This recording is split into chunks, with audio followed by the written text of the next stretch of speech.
داس یو ډېر و هغه دغه سړی ورته وویله د ګلو پر دوه زوړ د توره جنې ویده مو ته پوهېږي د سید افغان ملو ته ګاڼه ده هغه ده وی چې موږ ته د ښځې بیخي ګرېږي نه کله کتابو کې څه وي دې همدا مو ته په زور ورکړی دی هغه مویدو به زه ورته وایم موی ملو صاحب د ښځې د نه د سړي دی چې که د کتاب کې څه وي موږ ته د ښځې بیخي نه ودرېږي څه څه دغه کفر غږوي څه څه مخوم دې درې خلوو ته واستول هغه ته وایي چې پلانکې نه ما وغوښته رسالې کې دو اته کاله پوڼې بیان دی ځان یې ښه نه ویله که نه چې خویندو میندو داسې دی نه المنځو کې جنت شته نه زیارتو کې شته نه روژې کې شته چې سړي امر ښځې ورته پراخ و جنت کې یو برډینګ شو که دوه ورته پراخ و دوه برډینګ خو شلو برډینګو ته ورسول د ښځې داسې خورې دي چې سا چوک نه کوي څه ماښام شو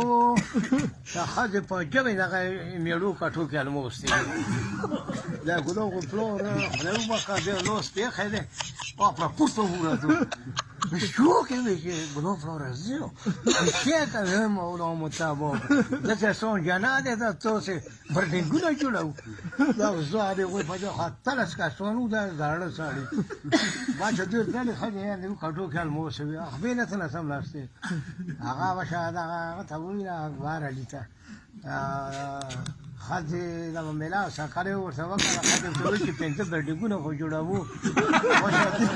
ګینه خسنه کېده دا د څه چې هغه د دیوالونه لمده چې چک به شي چک به شي هغه به څه هر څه وي وی چې چې ته نه جوړوې زه یې درکې جوړوم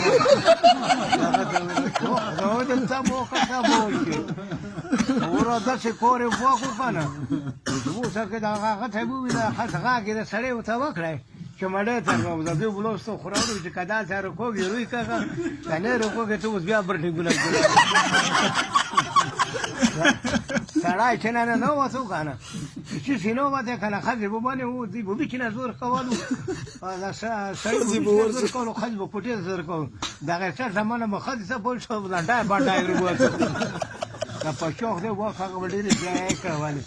دا به ده ورته وایي چې تو ښځه زفاري وغواړم بیا یې له ماله دونه لوړولې دی دوی چې زفاري ښځه وغواړي اوس څه وکړو پرېږده دی یو نه یې وکړلو سید افغان ملا مولو خونه مې راوتله داسې هغې بیان یې کړی دی څه اوسه کېدای چې جنات یې شل برډینګونه خو پر کوو چې ښه وایي چې ما ورته دغه ګلو غفار وایي چې پوهېږي چې ما اته جوړ کړي وو چې ښځه ته یې درې دي جوړ کړي دي چې اوس یې څه کوه چې ما خېتوکې کړي وو وایي چې درې دي وایي چې ته پر کوه هغه شوه څو ورځې تېرېدې که نه هغه سړي وویله وایي ملو ته وایي که لږ څه ورکې کېږي موږ ډبال کړو اتلس کسانو ګرامي 100 رومۍ وکړي کې وړکیا څو یې نه څه ویچلو داسې کور یې کړی دی ملو ټنډ به نه پرېږدي ورېځ یا شپې یا د ورېځ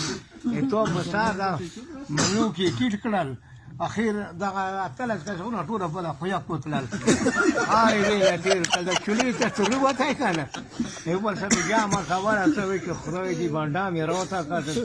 اتله جنازې مو کلي نه ووتلې پې یې وکول ټول خراب کړه ټول یې خراب کړي نه ورېځې پرېښلل نه شپې یې پرېښلل د جامه وه هغه یې څوک کل وخت زه نو ټول هلته څمړسته جامې کې به نه کېده مړی ته هغه راځي چې نو زه اوس بیا برډینګونه نه جوړوي مړی وي چې نه به درو کړلی خوړلی کړي نوره ورځ بېچاره خولي ته لږ دې ته د ملا یې